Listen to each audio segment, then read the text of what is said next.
Assalamualaikum warahmatullahi wabarakatuh. Perkenalkan saya Anita Saraswati dari kelas MN22L akan mempresentasikan tentang Bersama Kitchen.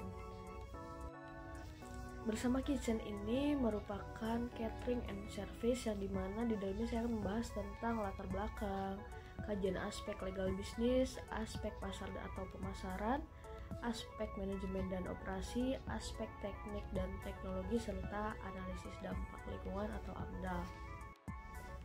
Latar belakang dibuatnya Bersama Kitchen Catering and Service ini yaitu karena di era modern saat ini gaya hidup masyarakat semakin sibuk dengan banyak orang yang menghabiskan waktu di tempat kerja dan kegiatan sehari-hari. Kebutuhan akan makanan yang praktis, lezat, dan sehat menjadi semakin mendesak. Di sisi lain, acara-acara sosial seperti pernikahan, ulang tahun, dan pertemuan bisnis juga terus meningkat. Dan solusinya yaitu membutuhkan penyediaan makanan yang efisien. Adapun tujuan dari Bersama Kitchen Catering and Service ini yaitu untuk menjelaskan kebutuhan apa saja bisnis untuk usaha Bersama Kitchen, menjelaskan juga dukungan peluang pasar dan pemasaran, menjelaskan dukungan aspek sosial, ekonomi, dan lingkungan usaha Bersama Kitchen, serta menjelaskan dukungan finansial. Adapun kegunaan Bersama Kitchen Catering and Service ini yaitu untuk mempersiapkan kebutuhan fisik dan non-fisik sebelum usaha Bersama Kitchen dilaksanakan.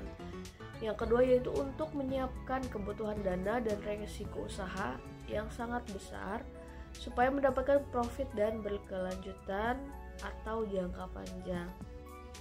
Selanjutnya kita akan membahas tentang kajian aspek dan legal bisnis. Yang pertama adalah identitas perusahaan.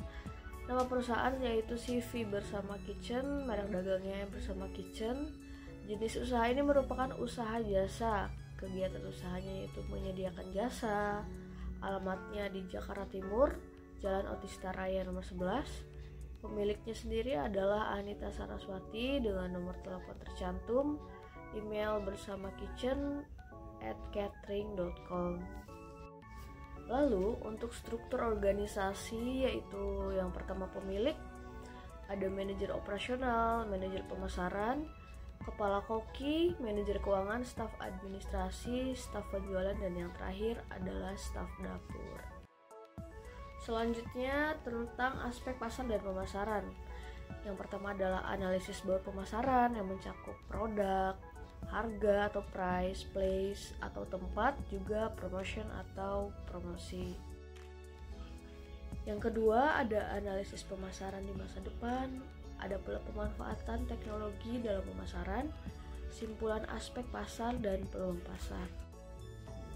Ada 8 poin penting untuk aspek keuangan, yaitu yang pertama sarana dan prasarana, yang kedua peralatan dan perlengkapan, yang ketiga kebutuhan modal kerja, yang keempat ada cash flow. Poin yang kelima yaitu analisis payback period, net present value, selanjutnya ada profitability index, dan kesimpulan hasil.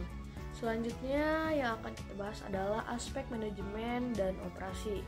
Aspek manajemen dan operasi ini meliputi analisis penjadwalan usaha, analisis kebutuhan untuk memenuhi kebutuhan kerja, analisis produksi, analisis keunggulan, analisis nilai dan manfaat produk, serta kesimpulan kelayakan aspek dan manajemen operasi. Selanjutnya aspek teknik dan teknologi. Aspek teknik dan teknologi yaitu meliputi pemilihan lokasi. Lokasi usaha Bersama Kitchen ini rencananya terletak di daerah Jakarta Timur. Hal ini dikarenakan letaknya yang sangat strategik dan berada di daerah perkotaan yang di sekitarnya terdapat lingkungan kampus, perkantoran, dan pemukiman masyarakat sehingga menciptakan dua potensi pasar yaitu pelajar, mahasiswa, karyawati, dan masyarakat umum.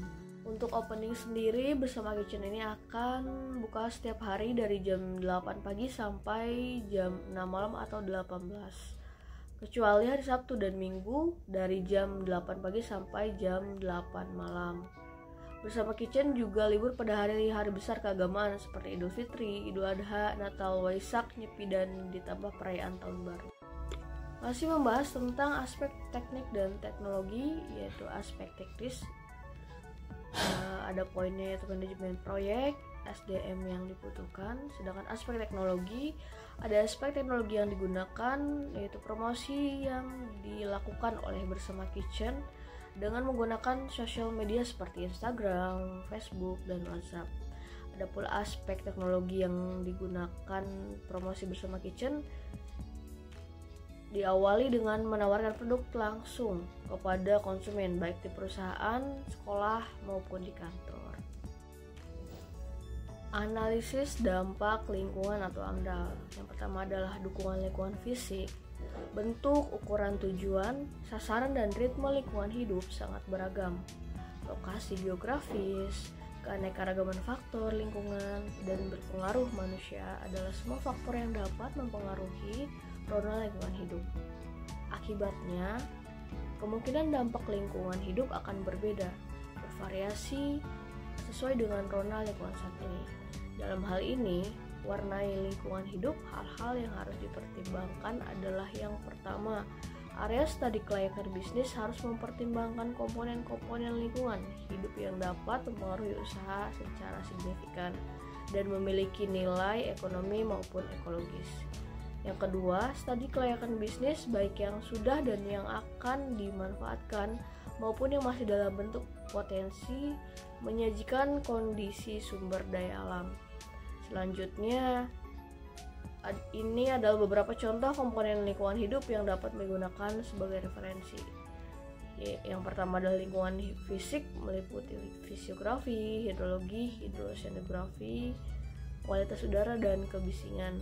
Yang kedua yaitu biologi, meliputi tumbuhan dan hewan.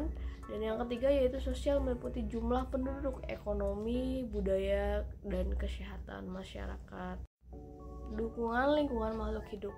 Menurut Undang-Undang Nomor 32 Tahun 2009 tentang Perlindungan dan Pengelolaan Lingkungan Hidup, analisis dampak lingkungan hidup atau AMDAL adalah studi tentang efek signifikan dari suatu usaha atau kegiatan peraturan pemerintah Nomor 27 Tahun 2012 tentang izin lingkungan memberikan penjelasan lebih lanjut tentang AMDAL.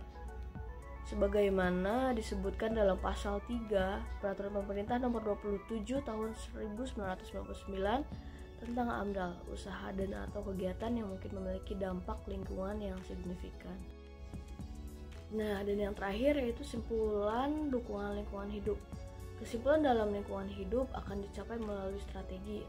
Apa saja strategi yang ada dalam pencapaian lingkungan hidup, yaitu yang pertama peningkatan pengendalian pencemaran dan perusakan lingkungan, lahan, udara, dan keanekaragaman hayati.